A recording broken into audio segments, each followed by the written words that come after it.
Elas são misteriosas. Alguns as consideram estranhas, outros as reverenciam, poucos as compreendem. Por causa de suas crenças, milhares foram mortas e torturadas. Elas são as bruxas. Muitas vezes eram queimadas em grupos. Desde a antiguidade, as bruxas são vistas como seres do mal. Vou pegar você, querida. Hollywood usou a imagem das bruxas como um modo de contar histórias fantásticas. Mas as bruxas de hoje dizem que essas histórias não são verdadeiras. Pensam que sacrificamos gatos no quintal e que rezamos para o diabo. Os rituais misteriosos provocaram debates políticos. Bruxaria não é uma religião. Mas as bruxas dizem que sua religião está florescendo. A bruxaria é um ótimo estilo de vida. É um caminho espiritual maravilhoso. Elas podem ser encontradas em culturas por todo o mundo. São médicas, professoras e soldados. Mas a bruxa moderna raramente é aceita. Um homem passou na frente da casa, saiu de seu carro e ficou gritando que vamos morrer e iremos para o inferno. Silver Ravenwolf, de Harrisburg, Pensilvânia, é dona de casa, escritora e líder do clã da Floresta Negra, um coven, ou grupo de bruxas. O coven de Silver tem 800 membros em todo o país. Silver diz que a bruxaria está em sua família há séculos. Eu me orgulho muito da bruxaria. Ela deve ser respeitada, pois era praticada por meus antepassados. Água, terra, espírito, eu sou. A bruxaria atual é um caminho espiritual com rituais ligados aos ciclos da vida e das estações. A magia é feita para trazer bem-estar. Essa prática tem profundas raízes históricas. E apesar da imagem negativa, mulheres e homens como Christoph Penczak orgulham-se de ser bruxos. Sou um bruxo, pratico bruxaria e uso essas palavras. A palavra bruxa está ligada à palavra Wicca. A maioria dos bruxos entende a palavra Wicca como moldar, formar ou mudar. Wicca também é o nome da religião moderna que se baseia nas tradições da bruxaria. Mas nem todas as bruxas praticam a Wicca. Essa é uma ideia equivocada. O maior equívoco é que adoramos Satã, o mal. Nem sabemos quem ele é e não temos uma divindade do mal. O caminho da bruxaria data de mais de 2000 anos. O caminho da bruxaria. Na época céltica, na Europa, as bruxas celebravam a terra e rezavam para as forças da natureza. Elas eram curadoras hábeis que usavam ervas e poções. Elas tinham um toque de cura, no sentido em que hoje entendemos essa expressão. Essas curadoras hábeis eram temidas e reverenciadas. Existe um paradoxo interessante em relação à cura. O poder de curar é também o poder de prejudicar as pessoas. No início do cristianismo e na Idade Média, a bruxaria continuou popular. E na Europa, as bruxas conviviam em paz com os cristãos. Se seu filho estivesse doente e alguém dissesse que o curaria espiritualmente, você não faria muitas perguntas. A igreja não perseguia ativamente as pessoas que faziam isso, mas recomendava aos cristãos que se mantivessem afastados da bruxaria. Então, o efeito sobre as bruxas eram mínimos.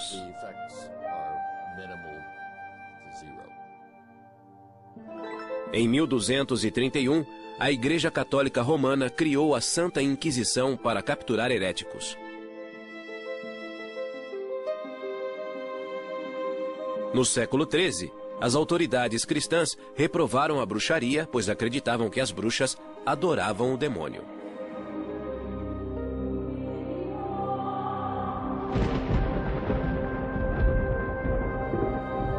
Em 1320, o Papa João XXII expandiu a Inquisição, que passou a perseguir as bruxas.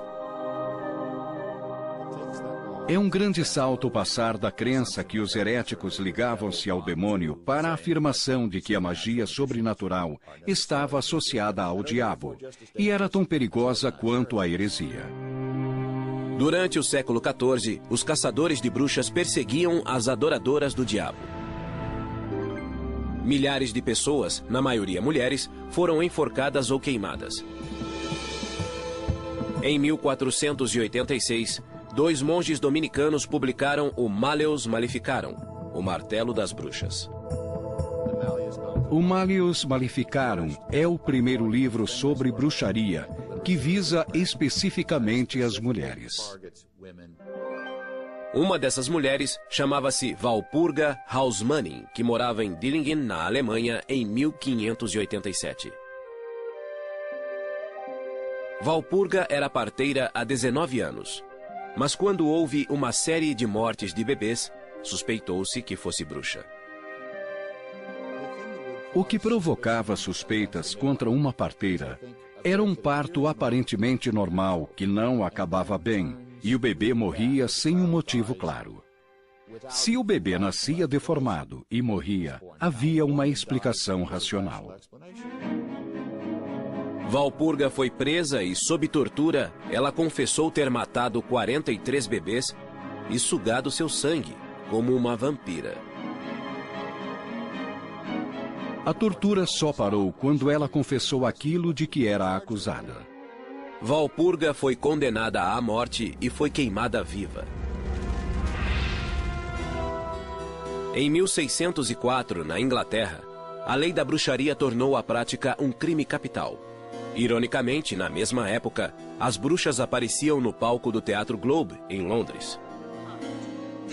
Duplo e pesado, fardo e infortúnios, arde o fogo e o caldeirão borbulha. Na famosa tragédia Macbeth, Shakespeare incluiu 3 bruxas que profetizavam. Isso tornou possível contar uma história interessante em que acontecem coisas incríveis e dar uma explicação plausível para esses acontecimentos. Em 1611, a Bíblia, na versão do Rei Tiago, no Êxodos, capítulo 22, versículo 18, afirmou: "A feiticeira não deixarás viver." Essa versão chegou aos Estados Unidos no final do século XVII, quando os puritanos cruzaram o Atlântico. A cidade de Salem foi tomada pela histeria contra as bruxas.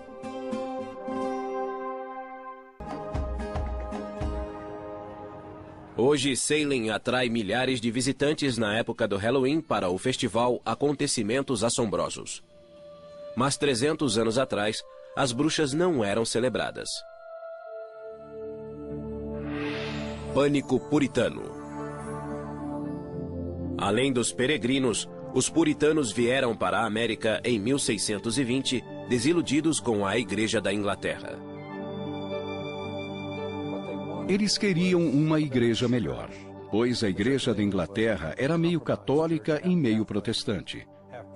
A palavra puritano significa que eles eram totalmente protestantes. Muitos puritanos foram para Salem, Massachusetts. Salem era dividida em 2 comunidades: Vila de Salem, perto da Bahia, e Aldeia de Salem, a alguns quilômetros da costa. A Aldeia de Salem era uma comunidade mais agrária, enquanto a Vila de Salem era um centro comercial. A paróquia da Aldeia de Salem era guiada pelo reverendo Samuel Parris. Sua esposa, Elizabeth, era doentia, e eles moravam com 2 filhas, um filho e uma sobrinha. Foi em sua casa, no inverno de 1692, que a histeria das bruxas começou. Em 1692, aconteceu uma confluência de diversas perturbações sociais, econômicas e religiosas. Nessa época, a Aldeia de Salem era uma comunidade arrasada, pronta para que algo ruim acontecesse. O reverendo Parris deixava a filha Betty, de 9 anos, e a sobrinha Abigail, de 11 anos, com Tituba, sua escrava.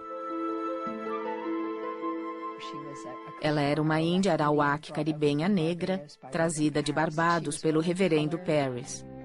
Certo dia, Tituba contou histórias fantasiosas de sua vida em Barbados, incluindo magia e voodoo. O segredo logo se espalhou para outras meninas na aldeia que se juntaram ao trio mágico. As meninas liam a sorte colocando clara de ovos em água, identificando uma forma e prevendo com quem se casariam. Isso era contrário à crença puritana. Um pouco depois, Betty e Abigail começaram a agir de modo estranho e a entrar em transe. O médico da aldeia não encontrou motivo físico e afirmou que era espiritual, um trabalho de bruxaria. Esse diagnóstico combinava com a crença puritana de que os espíritos vivem em uma realidade invisível. Logo, outras meninas na aldeia apresentaram os sintomas. Em vez de separá-las, eles as colocaram juntas, o que foi uma ideia ruim.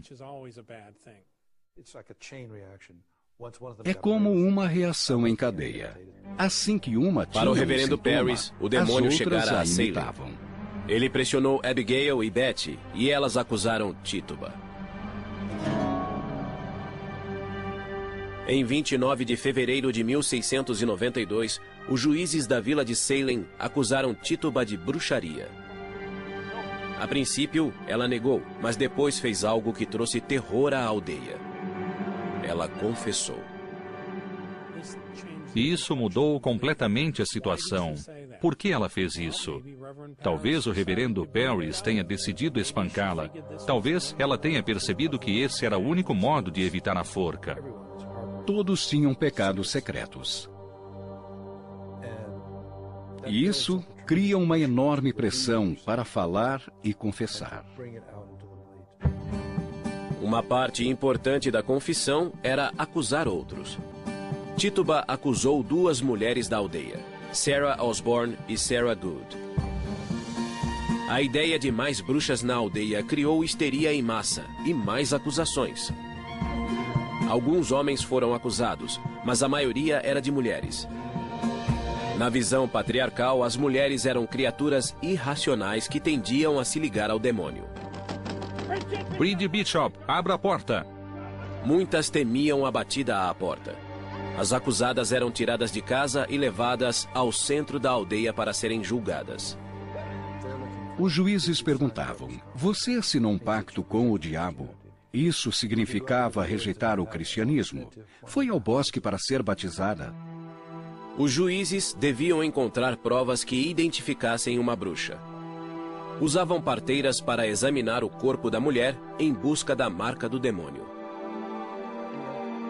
A mulher era despida, e isso era humilhante para uma puritana. O interessante é que, às vezes, as parteiras encontravam as marcas. Outro teste usava água. Pensava-se que, por ser pura, a água rejeitaria uma bruxa. Se flutuasse, ela era culpada. Se afundasse, seria inocente. Até o verão de 1692, cerca de 200 pessoas, entre homens e mulheres, haviam sido acusados de bruxaria. Em 2 de junho, a primeira mulher foi levada a julgamento. Uma dona de taverna chamada Bridget Bishop. Sou tão inocente quanto um bebê. Muitas provas contra ela foram apresentadas no julgamento, mas hoje seriam risíveis. Houve depoimentos de homens que diziam que ela aparecia para eles à noite em sonhos. Os depoimentos com base em sonhos ou visões eram chamados de provas espectrais. Acreditava-se que o demônio podia assumir a forma de uma pessoa. E essa pessoa viria como uma visão ou alucinação e poderia lhe fazer mal. A teoria era que o demônio podia entrar no corpo de alguém. Bridget Bishop foi considerada culpada. Ela foi a primeira a ser enforcada em 10 de junho de 1692. Um mês depois, em 19 de julho, Sarah Good teve o mesmo fim. As execuções continuaram no outono até que o governador William Phips interferiu, temendo que as acusações fossem falsas. O governador Phips ficou famoso por dizer: "Vou interromper os julgamentos até sabermos quais os critérios para ter certeza quem é de fato bruxa e quem não é." 14 mulheres e 5 homens já tinham morrido na forca, e outro homem havia sido espremido até a morte embaixo de uma prancha com rochas pesadas. 5 pessoas morreram na prisão antes do julgamento. Tituba foi libertada e vendida para outra família. 5 anos depois, em janeiro de 1697, mais de 12 pessoas confessaram depoimentos falsos. A vergonha dos julgamentos de Salem ajudou a acabar com a execução de bruxas nos Estados Unidos. Em 1992, 3 séculos depois, as vítimas foram lembradas em um memorial. A imagem da bruxa mudou, mas as percepções negativas persistiram e ganharam força. No final do século XVII, a caça às bruxas acabara na América e declinava na Europa. O iluminismo começava e a imagem da bruxa evoluiu novamente. Romantizando a bruxa. O século XVIII trouxe o fascínio pela ciência e a racionalidade. Era ridículo acreditar em bruxas que voavam e em bruxarias. No século XVIII, as autoridades disseram que a bruxaria era impossível, na tentativa de persuadir as pessoas a não temerem as bruxas. A lei inglesa refletiu a mudança. A Lei da Bruxaria, de 1736, anulou a lei anterior e afirmou que quem dissesse lançar feitiços seria multado ou preso como falsário.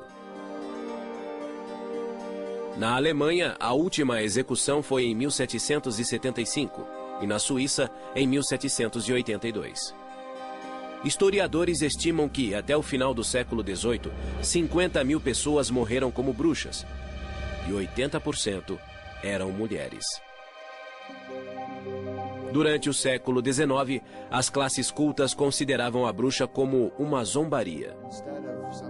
Em vez de alguém que voava e fervia bebês em reuniões noturnas, a bruxa passara a ser uma criatura ridícula, com um chapéu velho e pontudo.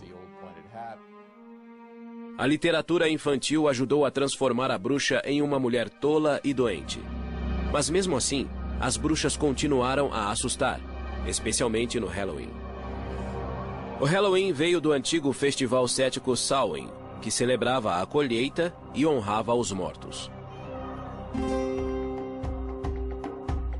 O folclore transformou essa celebração em um festival assustador, no qual as bruxas ficavam à solta. A bruxa má, com o rosto verde, continuou a ser popular e voou até o século XX. Hollywood usou essa imagem para retratar a bruxa do oeste em O Mágico de Oz. O rosto verde, a roupa preta e o riso ameaçador combinaram-se para criar a imagem do mal. Vou pegar você, querida, e seu cãozinho também. Margaret Hamilton é o arquétipo da bruxa e sempre será. Todas as bruxas que vieram depois de Margaret Hamilton basearam-se nessa imagem, com o chapéu pontudo, o nariz comprido e a voz que todos conhecem, mas que não consigo imitar. Tudo isso é negativo. Nos dá uma imagem ruim e deprecia nosso valor.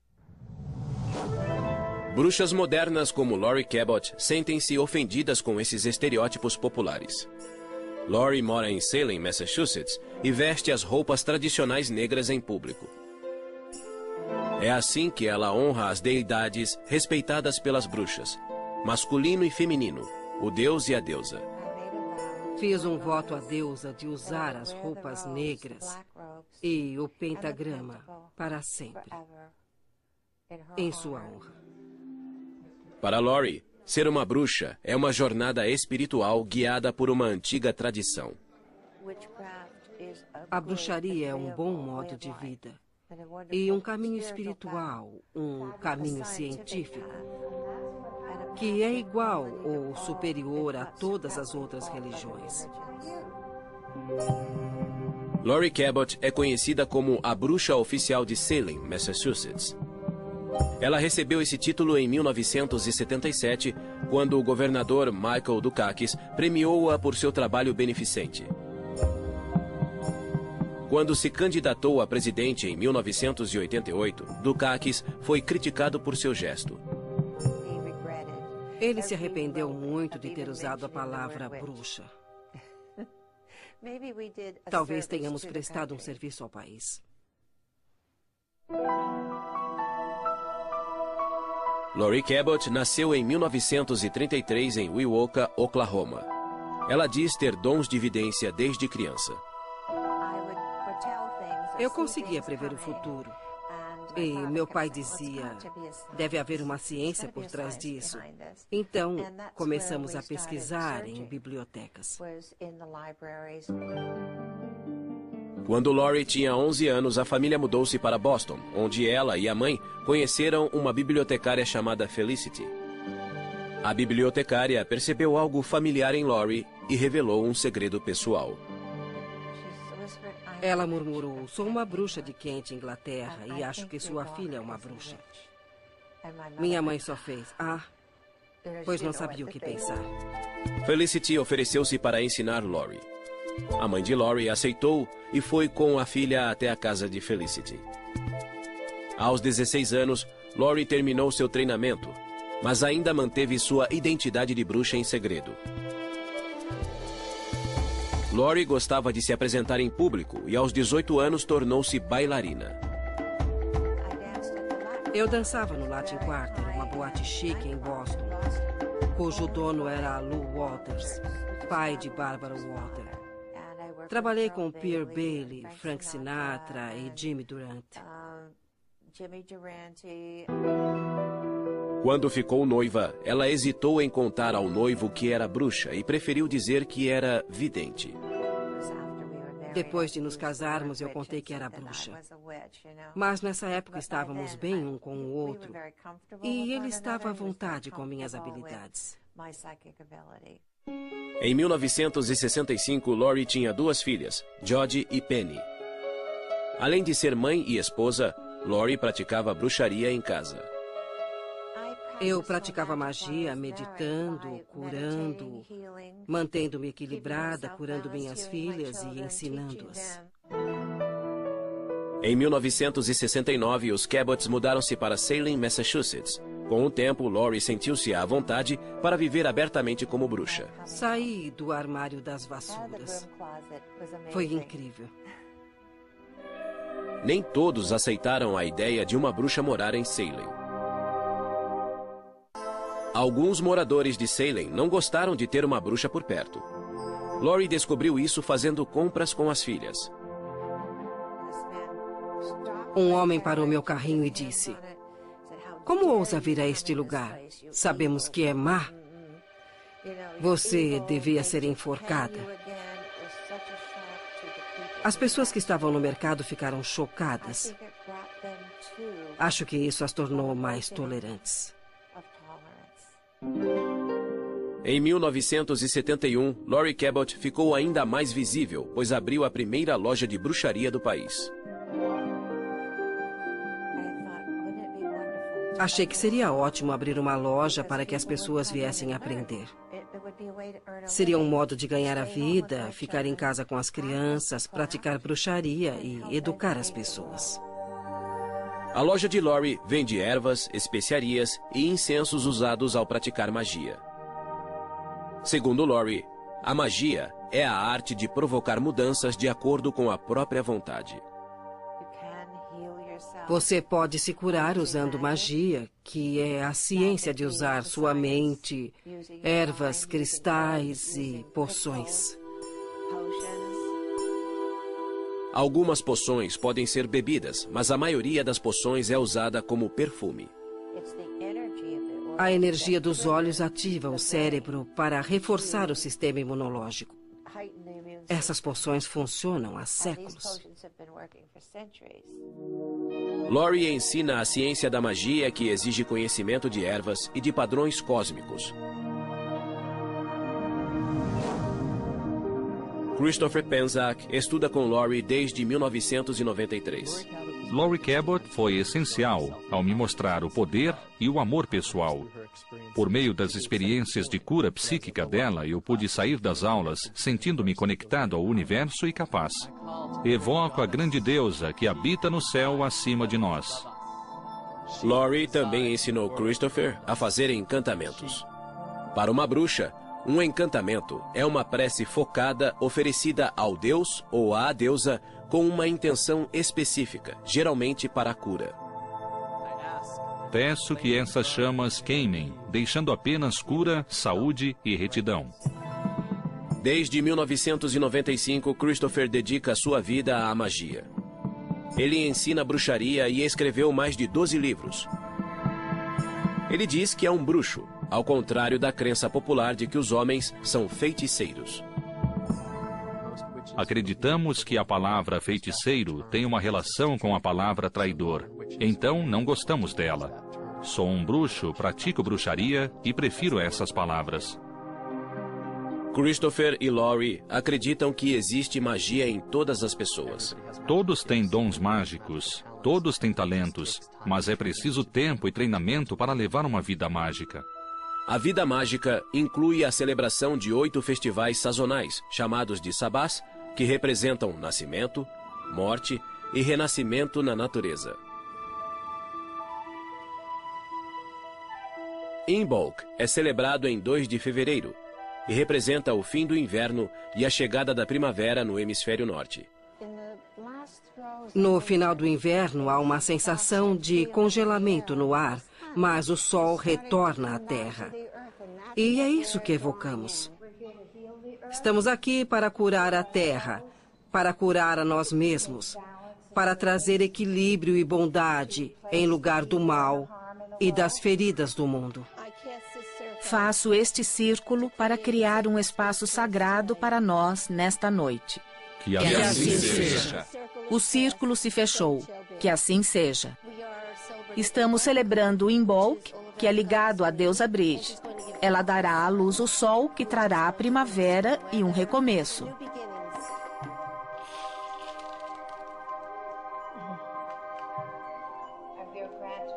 Recebemos os dons do fogo, espírito, amor e cura. Todas as artes mágicas. Usamos sementes de girassol. O que é melhor que o sol voltando à terra? Tomamos essas sementes e as levantamos sobre a cabeça. Esperamos que renovem a terra. Abençoamos as sementes e as levamos para casa, para plantá-las, para que comecem a crescer. Alegria se encontra, alegria se separa e se encontra de novo. Sim!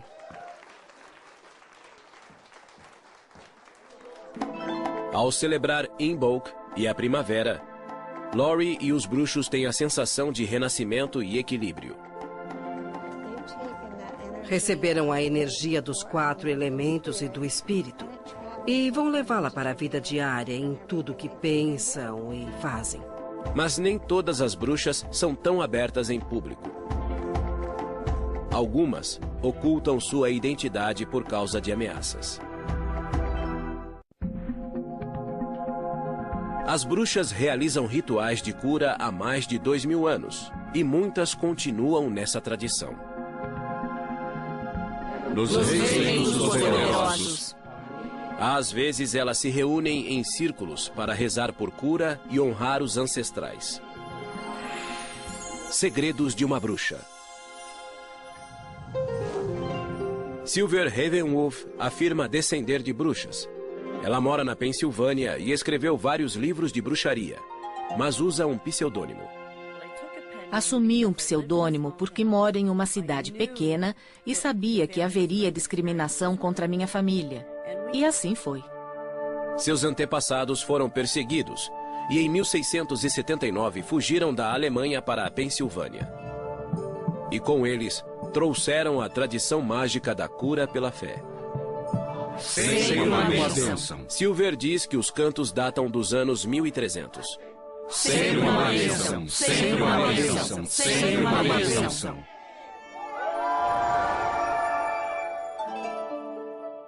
Silver nasceu em 1956 e cresceu ouvindo histórias sobre bruxaria. Mas a mãe de Silver era protestante e criou a filha em sua religião. Silver nunca se considerou cristã devota, mas acredita no poder da magia. Quando criança, ela fazia encantamentos com seu brinquedo favorito. Eu tinha um fantoche que usava para fazer pedidos que sempre aconteciam. Isso me assustou e parei de usá-lo. Silver foi influenciada pela famosa série de TV dos anos 60, A Feiticeira. Eu queria ser Samantha e mexer o nariz para limpar a casa.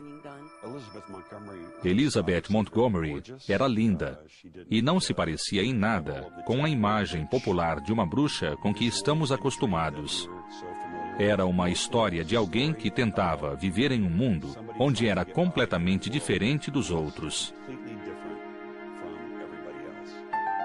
Era assim que Silver se sentia. Aos 16 anos, ela viajou para a Espanha com sua classe de espanhol no ensino médio. Quando voltou, sua mãe morreu de leucemia. A morte da mãe foi uma tragédia que alterou a vida de Silver.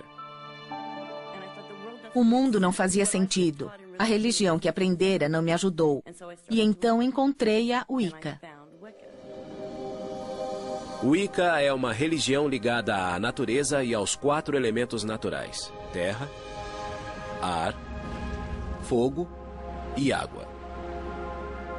Para os wiccanos, o sol simboliza seu deus e a lua simboliza sua deusa. A Wicca baseia-se em ritos pagãos europeus e chegou aos Estados Unidos nos anos 50. Gerald Gardner, um funcionário público inglês, popularizou-a com o livro Bruxaria Hoje. O livro foi publicado em 1954, 3 anos depois da anulação da lei que multava ou prendia quem evocava espíritos ou fazia encantamentos. Gardner pesquisou rituais pagãos que reconheciam um deus da terra e uma deusa-mãe.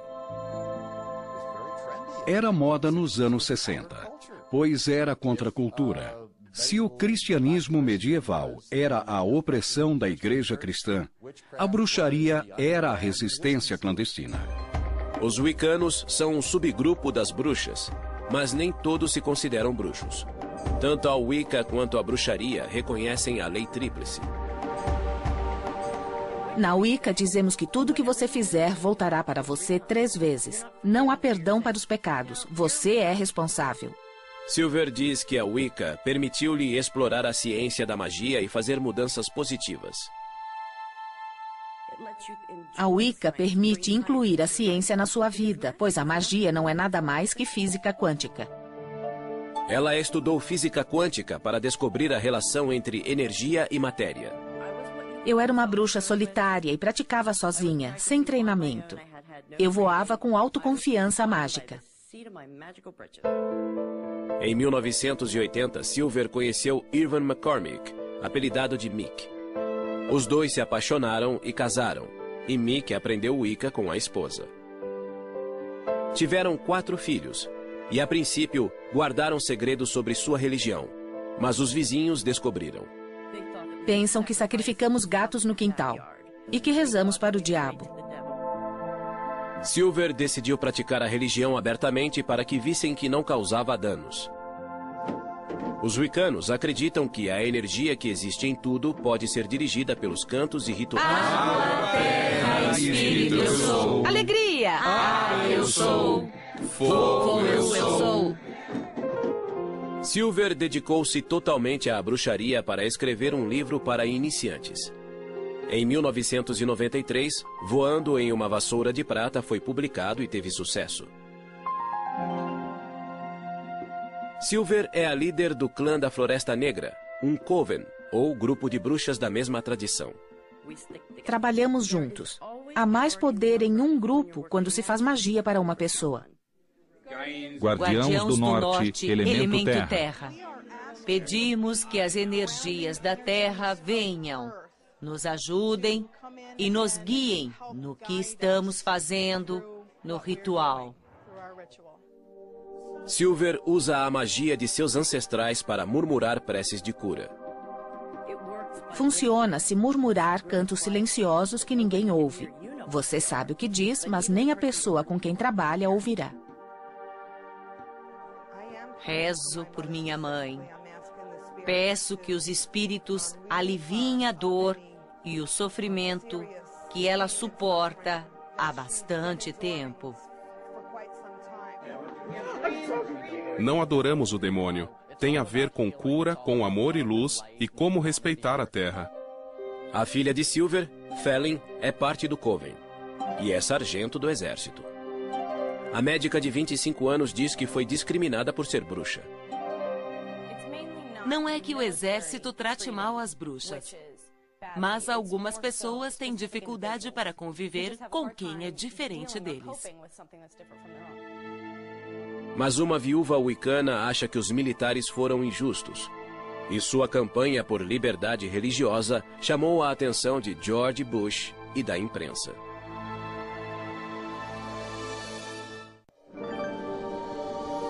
O modo como as bruxas são percebidas e tratadas evoluiu muito. Já foram reverenciadas e perseguidas. E aos poucos estão sendo aceitas pela sociedade.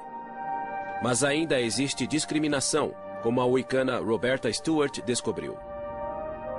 Em 1978, a Wicca foi reconhecida como uma religião legítima nas Forças Armadas. Mas em 1999, George Bush disse que não acreditava em bruxaria. Em uma entrevista à televisão, ele disse que se opunha a uma decisão militar de permitir rituais da Wicca em Fort Wood, no Texas. Respeito à liberdade de expressão, mas acho que bruxaria em propriedade do governo é ir longe demais, pois a bruxaria não é uma religião. Ele enfureceu os wiccanos como Roberta Stewart, cujo marido Patrick era wicano e militar. Fiquei chocada como profissional e esposa. Como ele pôde fazer isso a uma fé e aos soldados? Em 25 de setembro de 2005, Patrick Stewart estava em um voo de rotina sobre o Afeganistão. Na volta para a base, o helicóptero foi atingido por um míssil. E os 5 tripulantes morreram. Depois da morte do marido, Roberta foi informada que o Departamento de Veteranos não permitiria que o pentagrama, um símbolo da Wicca, fosse gravado na lápide. Fiquei chocada ao saber que nossa fé não era reconhecida e que eu não poderia gravar o pentagrama. Simplesmente comecei a chorar. Embora os militares reconhecessem a Wicca como uma religião legítima, o Departamento de Veteranos não aceitava que seu símbolo fosse gravado em lápides. Desde 1997, wiccanos discutiam com o Departamento de Veteranos. Eu não ia permitir que desonrassem meu marido e nosso amor. Então me preparei para a luta. Redenção. Em 2005, o Departamento de Veteranos permitia que 38 símbolos fossem gravados nas lápides, mas havia discriminação, pois o pentagrama da Wicca não era um deles. O secretário do Departamento de Veteranos me disse que não permitiam o pentagrama porque não aceitavam o Wicca como religião. Em 2006, Roberta levou seu caso à Justiça do Estado de Nevada. O memorial de Patrick Stewart está em um cemitério administrado pelo poder público sob a jurisdição do governo de Nevada. Em 19 de novembro de 2006, Roberta pôde gravar o pentagrama na lápide de Patrick, no memorial de veteranos em Fairlane, Nevada. Percebi que não podia parar nisso, pois além de Patrick, havia outros soldados wiccanos ou pagãos. Roberta e o grupo Santuário do Círculo processaram o Departamento de Veteranos. Em 23 de abril de 2007, o departamento concordou em incluir o pentagrama entre os símbolos aceitos. Por fim, Roberta recebeu um telefonema do presidente Bush.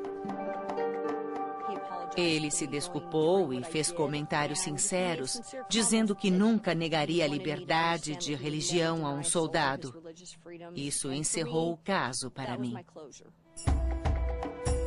Os wiccanos de todo o país celebraram essa vitória que reafirmou a liberdade de religião para os militares. Aquela lápide, aquele soldado e os outros que morreram por nós deram uma contribuição enorme ao país e à nossa fé. Simplesmente enorme. Desculpe. Sinto um pouco de paz por saber que ele não morreu só pela guerra, mas morreu por uma causa e por nossa fé. Apesar da maior aceitação das bruxas, a cultura popular ainda é ambivalente diante delas. Em 1999, o filme A Bruxa de Blair as retratou como assustadoras. O público não vê uma bruxa nesse filme. Praticamente não se vê nada, além de movimentos de câmera. Mas o que funcionou nesse filme foi o medo do desconhecido. A série de TV Charmed evocava a imagem da mulher forte e independente que também era bruxa. Barry Spelling criou uma história interessante com bruxas boas, mas elas também eram muito atraentes. Muitas bruxas sentem-se incompreendidas e esse é o tema central do musical Wicked. Na verdade, nenhuma das bruxas é má. Uma delas está um pouco perdida, e Elphaba só quer amor e aceitação porque é verde em um mundo em que os outros não são. Embora a bruxa continue a ser verde nos mitos antigos e na cultura moderna, as bruxas reais dizem que não existem bruxas más. Não é preciso fazer o mal para que as coisas aconteçam ou sejam corrigidas. Podemos neutralizar o mal e nos proteger. Por que seríamos más? As bruxas de hoje trabalham para que a palavra bruxa soe positivamente. Ser uma bruxa me dá força e faz com que eu me sinta bem. Isso me traz tanta energia que sinto que posso fazer qualquer coisa. A bruxaria é uma tradição sagrada. Desejo que essa visão seja divulgada e não sejamos mais considerados maus. As pessoas precisam entender que isto é real e sério e que podemos beneficiar a humanidade, mudar o mundo, curar as pessoas e curar a Terra por meio da magia.